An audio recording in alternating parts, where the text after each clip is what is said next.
I understand the importance of beach renourishment, and obviously we all love the beach and we want to try to preserve it and do what we can as far as resilience goes to continue to enjoy the beach. However, at this time, I can't support a tax of that amount. Palm Coast City Council members are voicing their opinions on the Flagler County Commission's proposal to introduce a county-wide special assessment tax aimed at funding a beach renourishment program. The County Commission's plan addresses the substantial costs associated with major beach renourishment projects and ongoing maintenance. Estimates indicate that approximately $7 to $10 million per year would be required to sustain the program. For the proposal to move forward, it would need approval from Palm Coast, Flagler Beach, Bunnell, Beverly Beach, and Marineland. Palm Coast City Councilwoman Teresa Pontieri does not support the proposed special assessment tax. Our residents are feeling squeezes in every direction. We obviously are trying to figure out a way to fund public safety right now. So right now, my priority is funding public safety and infrastructure in the form of roads and water capacity. So at this time, I can't put my support behind a tax for beach renourishment. I encourage the county, as I know it always does, to continue to look at federal grants and state grants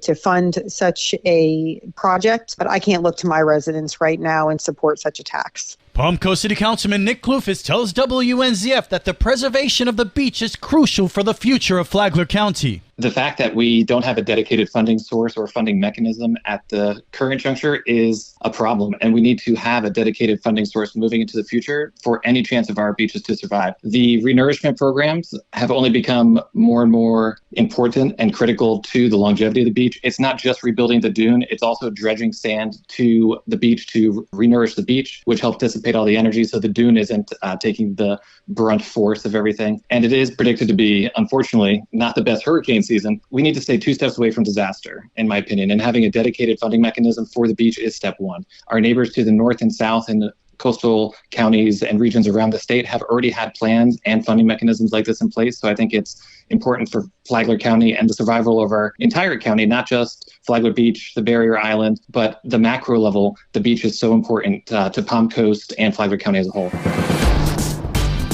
Good morning, Flagler County. I'm Rich Carroll. You're listening to Flagler's Morning News on Thursday, June 6th. The Flagler County Sheriff's Crisis Negotiation Team and other law enforcement departments assisted to calm down a standoff situation in Palm Coast. 56-year-old Robert Sean Death Row, a former decorated Marine and anti-terrorism task force member, barricaded himself inside a home on Forsyth Lane, ranting and throwing objects when law enforcement was called to the scene in the F section of Palm Coast. Flagler County Sheriff Rick Staley. We requested the assistance of the St. Johns County Bomb Squad because he had wire and debris. We didn't know really what he had, if he booby-trapped this house or what.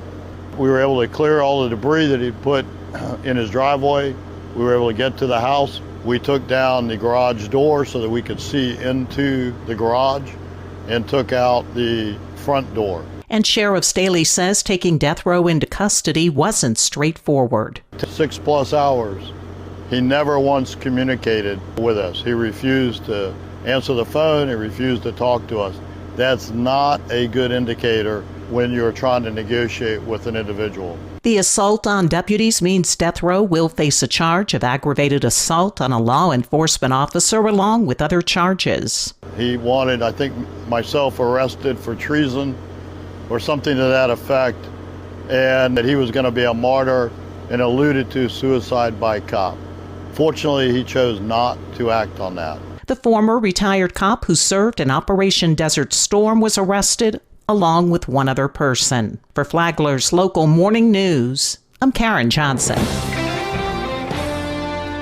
Due to extreme dry conditions, Flagler County has enacted a burn ban effective as of 5 p.m. yesterday and has also declared a state of local emergency. The ban will last for 7 days. Flagler County Fire Chief Michael Tucker said conditions are favorable for rapid fire growth and to clear the area around your house of anything flammable like firewood, propane tanks, and dry vegetation. The burn ban prohibits fireworks, open burning including fire pits, unattended outdoor cookers and grills, and parking vehicles with catalytic converters in high grassy areas. For updates, follow Flagler County Government on Facebook.